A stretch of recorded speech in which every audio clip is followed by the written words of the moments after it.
Chapter 12. The Polyjuice Potion. They stepped off the stone staircase at the top and Professor McGonagall rapped on the door. It opened slightly and they entered. Professor McGonagall told Harry to wait and left him here alone. Harry looked around. One thing was certain. To all the teachers' office Harry has visited so far this year, Dumbledore's was by far the most interesting. If he hadn't been scared out of his wits that he was about to be known out of the school, he would have been very pleased to have the chance to look around it. It was a large and beautiful circular room full of funny little noises. A number of curious silver instruments stood on spindle-edged table, whirling and emitting little puffs of smoke. The wall was covered with portraits of old headmaster and headmistresses, all of whom were snoozing gently in their frame. There was also an enormous claw-footed desk, and sitting on the shelf behind it, a shabby, tattered wizard's hat, the sorting hat. Harry hesitated. The cast a wary eye around the sleeping witch and wizards on the wall. Surely it could hurt if he took the hat down and tried it on again, just to see, just to make sure it had put him in the right house. He walked quietly around the desk, lifted the hat from its shelf, and lowered it slowly into his head. It was much too large and slipped down over his eyes, just as it had done the last time he had put it on. Harry started at the black inside at the hat, waiting. Then a small voice said in his ear, "Be in your bonnet, Harry Potter." Yes, Harry muttered. Sorry to bother you. I wanted to ask. You have been wondering whether I put you in a right house, said the hat smartly. Yes, you were particularly difficult to place, but I stand by what I said before. Harry heart leaped. You would have done well in Slytherin. Harry's stomach plummeted. He grabbed the point of the hat and pulled it off.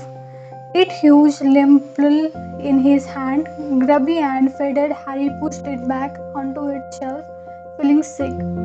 You are wrong, he said aloud to the still and silent hat. It didn't move. Harry backed away, watching it. Then a strange, gagging noise behind him made him wheel around. He wasn't alone after all. Standing on golden perch behind the door was a decrepit looking bird that resembled a half plucked turkey. Harry stared at it and the bird looked balefully back, making its giggling noise again. Harry thought it looked very ill.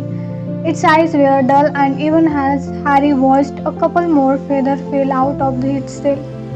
Harry was just thinking that all he needed was for Dumbledore's pet bird to die while he was alone in the office with it when the bird burst into flame. Harry yelled in shock and backed away into the desk. He looked feverishly around in case there was a glass of water somewhere but couldn't see one. The bird meanwhile had become a fireball. It gave one loud shriek and next second there was nothing but smoldering pile of ash on the floor. The office door opened. Dumbledore come in, looking very sober. Professor, Harry gasped, your bird. I couldn't do anything, he just caught fire. To Harry's astonishment, Dumbledore smiled.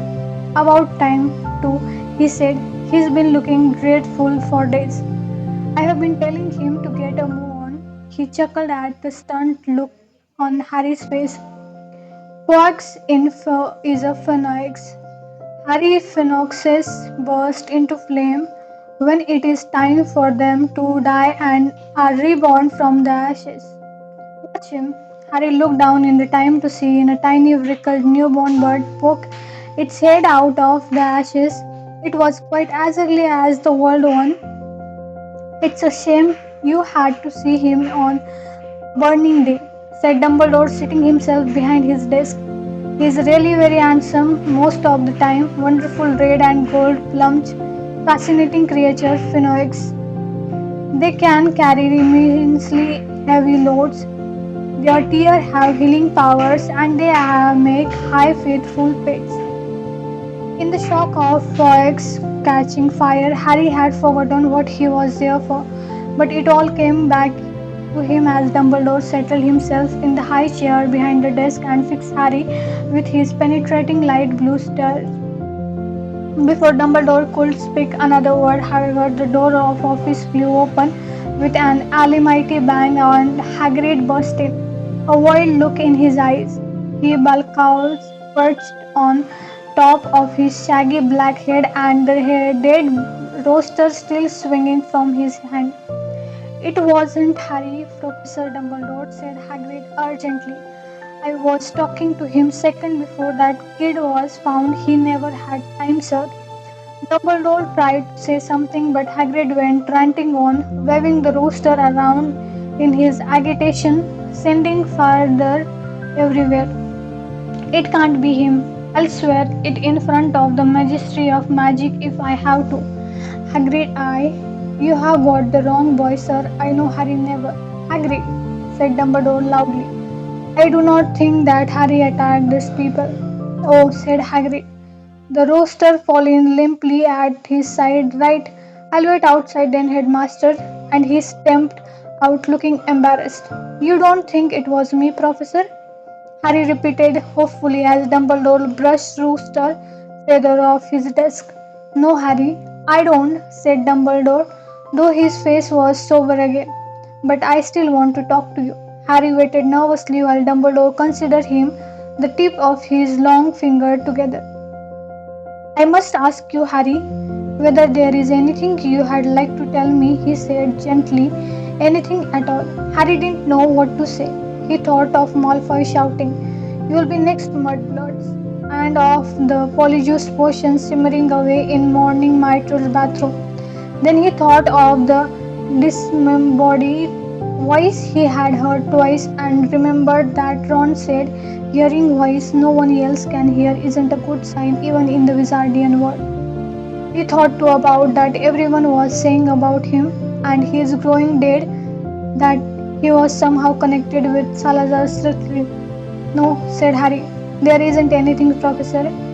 The double attack on Justine and nearly headless Nick turned what had hitherto been nervously into real panic.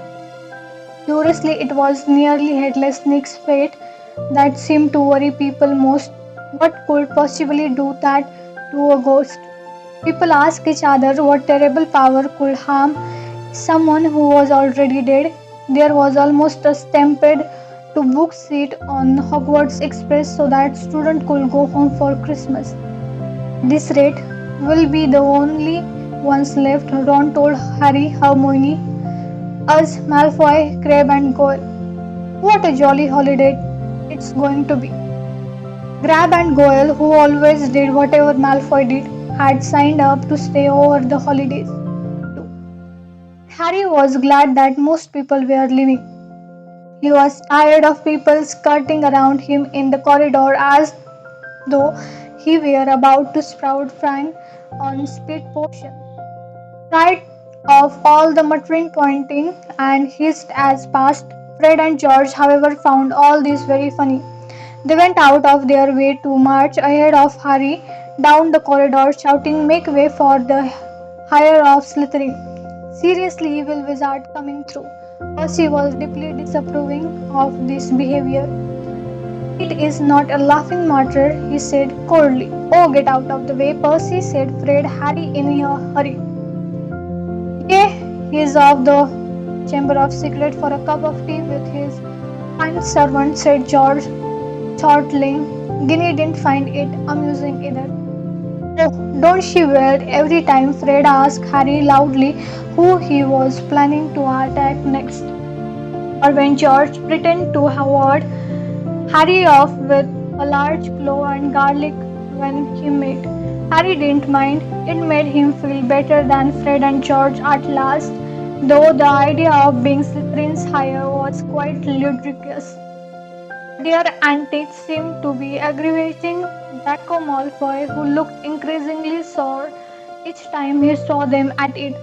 It's because he's bursting to say it's really him, said Ron knowingly. You know how he hated anyone beating him at anything, and you are getting all the credit for his dirty work. Not for long, said Hermione in satisfied tone. The polyjuice potion nearly ready. We'll be getting the truth out of him any day now. At last the term ended and a sleep silence deep as the snow on the grounds descended on the castle. Harry found it peaceful rather than gloomy and enjoyed the fact that he, Hermione, and Weasley's had the run of Gryffindor Tower, which meant they could play exploding Snape loudly without bothering anyone and practice dueling in private. Fred, George, and Ginny had chosen to stay at school rather than visit Bill in Egypt with Mr. and Mrs. Weasley. Percy, who was disapproved of what he termed their childish behavior, didn't spend much time in the Gryffindor's common room. He had already told them pompously that he was only staying over Christmas because it was his duty as a prefect to support the teachers during this troubled time. Christmas morning dawned, cold and white.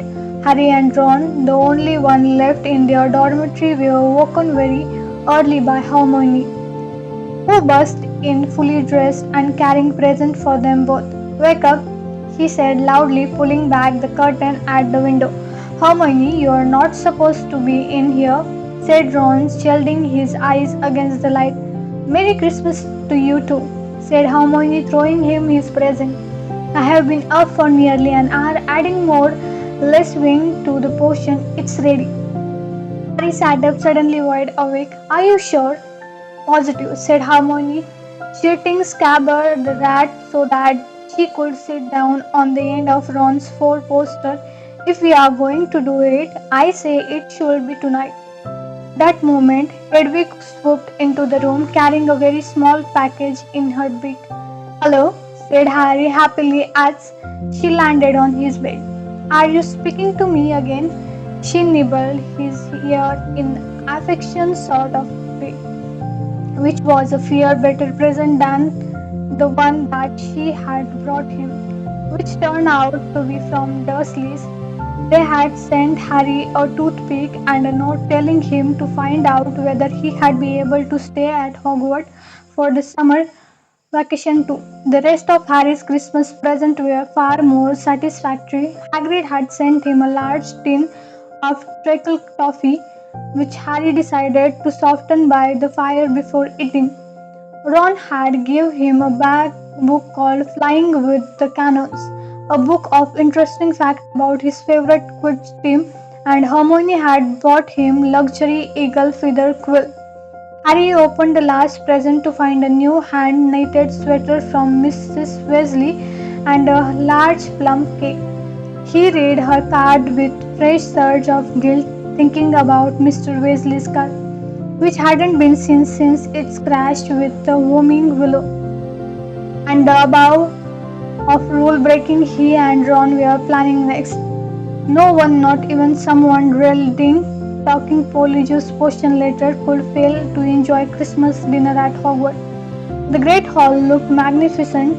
Not only were there a dozen frost-covered Christmas trees and thick streamers of holly and mistletoe crisscrossing the ceiling, but enchanted snow was falling, warm and dry. From the ceiling, Dumbledore led them in a few of his favorite carols, Hagrid beaming more and more loudly with every goblet of eggnog he consumed. Percy, who hadn't noticed that Fred had bewitched his perfect bag so that it now read Pinhead, kept asking them all what they were sniggering at. Harry didn't even care that Draco Malfoy was making loud, sneered remark about his new sweater from the slithering table. With a bit of luck, Malfoy would be getting his comeuppance in a few hours' time. Harry and Ron had barely finished their third helping of Christmas pudding when Hermione ushered them out of the hall to finalize their plan for evening. We still need a bit of the people you are changing into, said Hermione matter of factly, as though she were sending them to the supermarket for laundry detergent. And obviously, it will be best if you can get something of crabs and goals. They are my boyfriends. He'll tell them anything, and we also need to make sure the real crab and goyle can't bust in on us while we are interrogating him. I have got it all worked out, she went on smoothly, ignoring Harry's and Ron's stupefied faces. She helped up to plum chocolate cake. I have filled this with a simple sleeping draught. All you have to do is make sure Crab and Goyle find them. You know how greedy they are. They are bound to eat them. Once they are asleep, pull out a few of their hairs and hide them in a broom's closet. Harry and Ron looked incredulously at each other. Hermione, I don't think that could go seriously wrong, but Hermione had a steely glint in her eye, not unlike the one Professor McGonagall sometimes had. The potion will be useless without crabs and goyles here, she said sternly. You don't want to investigate Malfoy, don't you? Oh, all right, said Harry. But what about you? Choose here. Are you ripping out? I have already got mine, said Hermione brightly, pulling a tiny bottle out of her pocket and showing them the single hair inside it. Remember Millicent Bulstrode wrestling with me at dueling club? She left this on my robe when she was trying to strangle me, and she goes home for Christmas. So I'll just have to tell the Slytherin I have decided to come back. When Hermione had busted off to check on the Polyjuice potion again, Ron turned to Harry with a doom-landed expression. Have you ever heard of a plan where so many things could go wrong? But to Harry's and Ron's utter amazement, stage one of the operation went just as smoothly as Hermione had said. They locked in the deserted entrance hall after Christmas tea, waiting for Crabbe and Goyle, who had remained alone at Slytherin's table. Chowling down fourth helping of trifle, Harry had perched the chocolate cake on the end of banisters. When they spotted Crabbe and Goyle coming out of the great hall, Harry and Ron hid quickly behind a suit of armor next to the front door. How thick can you get?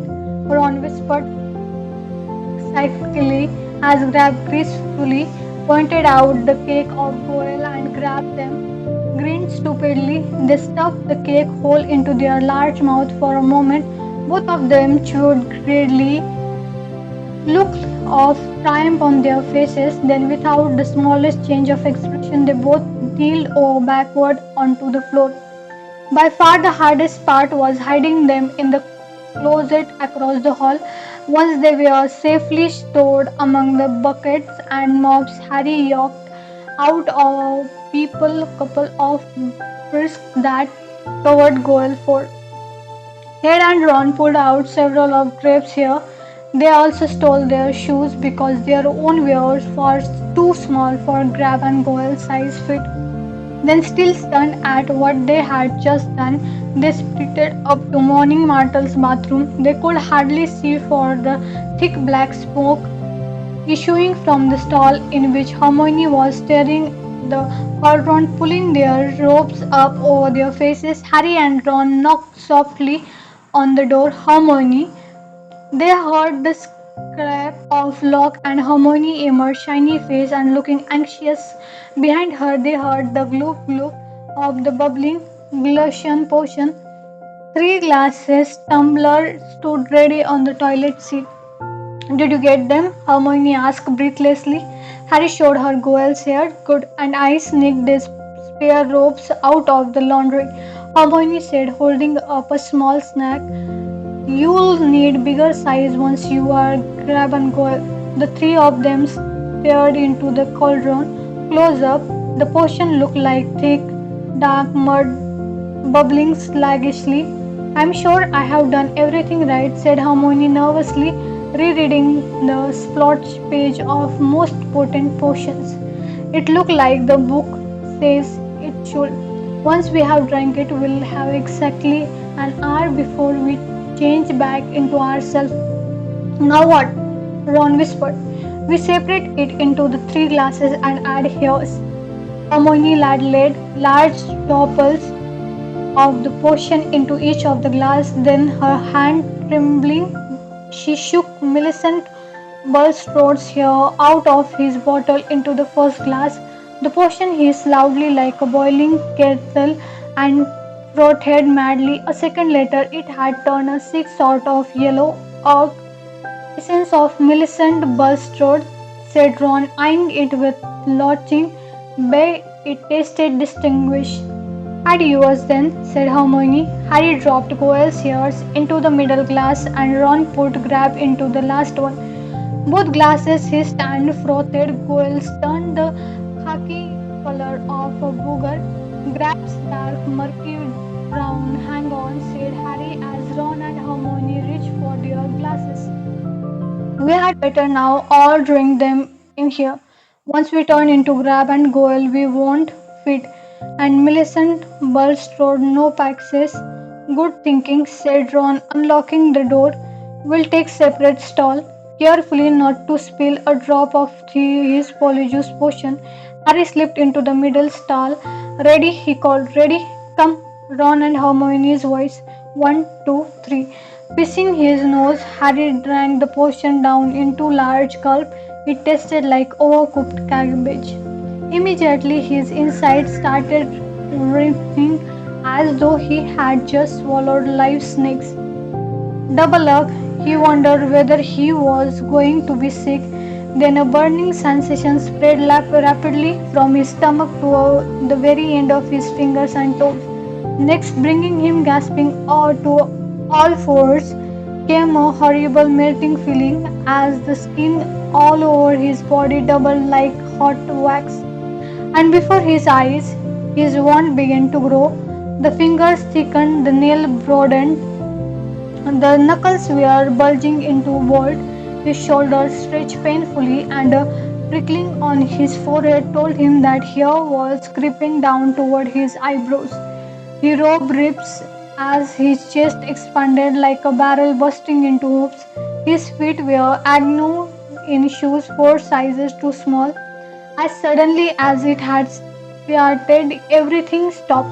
Harry lay face down on the stone cold floor, listening to Myrtle gurgling morsely in the end toilet.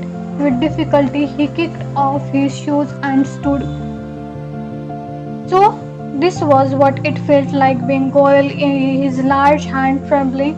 He pulled off his old robes, which were hanging a foot above his ankle, pulled on the spare ones, and laced up Goyle's boat-like shoes. He reached up to brush his hairs out of his eye and meet only the short growth of weary bristle low on his forehead. Then he realized that his glasses were clouding his eyes because Goyle obviously didn't need them. He took them off and called, Are you two okay? Goyle's low rasp of voice issued from his mouth. Yea, came the deep grunt of Crabs from his right. Harry unlocked his door and stepped in front of the cracked mirror. Goyle stared back at him out of dull, desperate eyes. Harry scratched his ear, so did Goyle. Ron's door opened. They stared at each other, except that he looked pale and shocked. Ron was indistinguishable from Crab, from the pudding bowl haircut to the long gorilla arm. This is unbelievable, said Ron, approaching the mirror and prodding Crab's flat nose. Unbelievable. We had better get going, said Harry, losing the watch. What was scooting into Goyle's thick wrist? We'll still go to find out. Where the Slytherin common room is, I only hope we can find someone to follow. Ron, who had been gazing at Harry, said, You don't know how bizarre it is to see Goyle thinking. He banged on Hermione's door. Come on, we need to go. A high-pitched voice answered him. I don't think I'm going to come after all. You go on without me. Hermione, we know Millicent blusters ugly. No one going to know it's you. No, really, I don't think I'll come. You two hurry up. You are wasting time. Harry looked at Ron, bewildered. That looks more like Goyle, said Ron. That's how he look every time a teacher asks question. Hermione, are you okay? Said Harry through the door. Fine, I'm fine. Go on. Harry looked at his watch. 5 of their precious 60 minutes had already passed. We'll meet you back here. All right, he said. Harry and Ron opened the door of the bathroom carefully, checked that the coast was clear, and set off. Don't swing your arm like that, Harry muttered to Ron. Yeah, grab hold them sort of steep. How's this? Yeah, that's better. They went down the marble staircase. All they needed now was a Slytherin that they could follow to the Slytherin's common room, but there was nobody around. Any idea? Muttered Harry. The Slytherin always came up to breakfast from over there, said Ron, nodding at the entrance to just Diagon's. The word had barely fit his mouth then when a bird with long curly hair emerged from the entrance. Excuse me, said Ron, hurrying up to her. We have forgotten the way to our common room. I beg your pardon, said the girl stiffly. Our common room. I'm a Ravenclaw. She walked away, looking suspiciously back at them. Harry and Ron hurried down the stone step into the darkness, their footsteps echoing particularly loud as Grab and Goyle huge feet hit the floor, feeling that this wasn't going to be as easy as they had hoped. The labyrinthine passage were deserted. They walked deeper and deeper under the school, constantly checking their watches to see how much time they had left. After a quarter of an hour, just when they were getting desperate, they heard a sudden movement. Ha! Said Ron excitedly. There is one of them now. The figure was emerging from a side room. As they hurried nearer, however, their snack, it wasn't Slytherin, it was Percy. What are you doing down here? Said Ron in surprise. Percy looked flustered. That, he said stiffly, it's none of your business. It's Grab, isn't it? Oh, yeah, said Ron. We'll get off to your dormitories, said Percy sternly. It's not safe to go wandering around dark corridor this day, you are, Ron pointed out. I said, Percy, drawing himself up, I'm a perfect, nothing about to attack me. A voice suddenly echoed behind Harry and Ron. Draco Malfoy was strolling toward them, and for the first time in his life, Harry was pleased to see him. There you are, he drawled, looking at them. Have you two been pigging out in the Great Hall all this time? I have been looking for you. I want to show you something really funny. Malfoy glanced withering at Percy. And what are you doing down here, Weasley's? He sneered. Percy looked outraged. You want to show a bit more respect to a school perfect, he said. I don't like your attitude. Malfoy sneered and motioned for Harry and Ron to follow him. Harry almost said something apologetic to Percy, but caught himself just in time. He and Ron hurried after Malfoy, who said as they turned into the next passage that Peter Weasley. Percy Ron correct him automatically. Whatever, said Malfoy, I have noticed him sneaking around a lot lately, and I bet I know what he is up to. He thinks he is going to cast Slytherin's hire single-handed. He gave a short, derisive laugh. Harry and Ron exchanged excited looks. Malfoy pushed by a stretch of bare, damp stone wall. What's the password again? He said. Said Harry. Oh yeah, pure blood, said Malfoy, not listening, and a stone door clankled in the wall slid open. Malfoy marched through it, and Harry and Ron followed him. The Slytherin's common room was a long, low underground room with rough stone wall and ceiling from which round green lamps were hanging on chain. A fire was crackling around under and yellow-red carved mantelpiece ahead of them, and several Slytherin were silhouetted around it in a high-backed chair. Wait here, said Malfoy to Harry and Ron, motioning them to a pair of empty chairs set back from the fire. I'll go and get it. My father just sent it to me, wondering what Malfoy was going to show them. Harry and Ron sat down, doing their best to look at home. Malfoy came back a minute later holding what looked like a newspaper clipping. He thrust it under Ron's nose. That will give you a laugh, he said. Harry saw Ron's eye widen in shock. He read the clipping quickly, gave a very forced laugh, and handed it to Harry. It had been clipped out of the Daily Prophet and said, "Inquiry at the Ministry of Magic. Arthur Weasley, head of the Misuse of Muggles Artifact Office, was today fined 50 gallons for bewitching a Muggle skull. Mr. Louis Malfoy, a governor of Hogwarts School of Witchcraft and Wizardry, where enchanted car crash earlier this year, called today for Mr. Weasley's resignation. Wesley has brought the ministry into desperate. Mr. Malfoy told our reporter he is clearly unfit to draw up our laws and his ridiculous Muggle Protection Act should be scrapped immediately. Mr. Wesley was unbelievable for command, although his wife told reporter to clear off or she had set the family goal on them. "Well," said Malfoy impatiently as Harry handed it clip back him. "Don't you think it's funny?" "Haha," said Harry weakly. "Arthur Weasley loved Muggles so much he should snap his wand in half and go to join them," said Malfoy scornfully. "You had never known the Weasleys were pure blood, the way they behave." Ron, or rather Crabbe's face was contrary with fury. "What's up with you, Crabbe?" snapped Malfoy.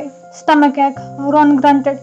"We'll go up to the hospital wing and give all those mudbloods a kick from me," said Malfoy, snickering.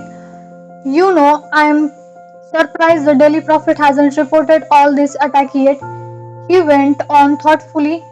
"I suppose Dumbledore is trying to hush it all up. He'll be snapped if it doesn't stop soon. Father's always said old Dumbledore's the worst thing that ever happened to this place. He loves Muggle wands. A decent headmaster would never let Slim like that creepy in." Malfoy started talking picture with an imaginary camera and did a cruel but accurate impression of Colin. "Potter, can I have your picture, Potter? Can I have your autograph? Can I click your shoes, please, Potter?" He dropped his wand and looked at Harry and Ron. "What's the matter with you two?" "Far too late." Harry and Ron forced themselves to laugh, but Malfoy seemed satisfied. Perhaps Crabbe and Goyle were always slow on the uptake. "Saint Potter, the mudblood friend," said Malfoy slowly. "He's another one with no proper wizard feeling, or he couldn't go around with that jumped up Granger mudblood. And people think he's Slytherin's higher." Harry and Ron waited with bated breath. Malfoy was surely second away from telling them it was him. "But then I wish I knew who it is," said Malfoy petulantly. "I could help them." Ron's jaw dropped so that Crabbe looked even more clueless than usual. Fortunately, Malfoy didn't notice, and Harry, thinking fast, and said, "You must have some idea who is behind it all." "You know I haven't, Goyle. How many times do I have to tell you?" sniffed Malfoy, "and Father won't tell me anything about the last time the chamber was opened either. Of course, it was 50 years ago, so it was before his time, but he knew all about it, and he says that it was all kept quiet and it's all look suspicious if I know too much about it. But I know one thing. Last time the Chamber of Secret was open, a mudblood died, so I bet it's a matter of time before one of them killed this time. I hope it's Granger," he said with relish. Ron was clenching Crabbe's gigantic fist, feeling that it would be a bit of giveaway if Ron punched Malfoy. Harry shot him a warning look and said, "Do you know if the person who opened the Chamber of Secret last time was caught?" "Oh yeah, whoever it was expelled," said Malfoy. "They are probably still in Azkaban." "Azkaban," said Harry, puzzled. "Azkaban, the wizard's prison," Goyle said, Malfoy looking at him in disbelief. "Honestly, if you were any surer, you had be going up backward." He shifted restless in his chair and said, "Father says to keep my head down and let the higher a Slytherin get on with it. He says the school needs ridding of all the mudblowers filth, but not to get mixed up in it. Of course, he's got a lot of his plate at the moment. You know, the Ministry of Magic raided our monarch last week. Harry tried to force Goyle face into a look of concern. Yes, said Malfoy. Luckily, they didn't find much. Father got some very valuable dark art stuff, but luckily we have got our own secret chamber under the drawing room floor. Oh, said Ron. Malfoy looked at him. So did Harry. Ron blushed. Even his hair was turning red. His nose was also lengtheningly. Their eye was up. Ron was turning back into himself, and Ron, from the look of horror he was suddenly giving Harry, he must be too. They both jumped to their feet. Medicine for my stomach, Ron grunted, and without further ado, they sprinted the length of the Slytherin's common room, hurled themselves at the stone wall, and dashed up the passage, hoping against hope that Malfoy hadn't noticed anything. Harry could feel his feet slipping around in Goyle's huge shoe and had to hoist up his robe as she sharply. They crashed up the step into the dark entrance hall, which was full of muffled pounding coming from the closet where they locked Grab and Goyle. Leaving their shoes outside the closet door, they sprinted in their socks up the marble staircase toward Morning Matter's bathroom. Well, it wasn't complete waste of time, Ron patted, closing the bathroom door behind them. I know we still haven't found out who's doing attack, but I am going to write to Dad tomorrow and tell him to check under the Malfoy's drawing room. Harry checked his face in the cracked mirror. He was back to normal. He put his glasses on as Ron hammered on the door of Hermione's room. Hermione, come out. We have got loud to tell. Go away. Hermione squeaked. Harry and Ron looked at each other. What's the matter? Said Ron. You must be back to normal by now. We are. But Morning Matter glided suddenly through the stall door. Harry had never seen her looking so happy. Oh, wait till you see, he said. It's awful.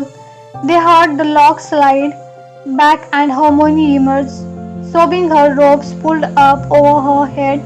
What's up? Said Ron uncertainly. Have you still got Millicent nose or something? Hermione let her robe fall and Ron backed into the sink. Her face was covered in black fur. Her eyes had turned yellow and there were long, pointed ears poking through the hair. It was cat hair, she hurled. Millicent blustered. Must have a cat. And a potion isn't supposed to be used for animal transformation. Oh, said, you'll be teased something dreadful, said Myrtle happily.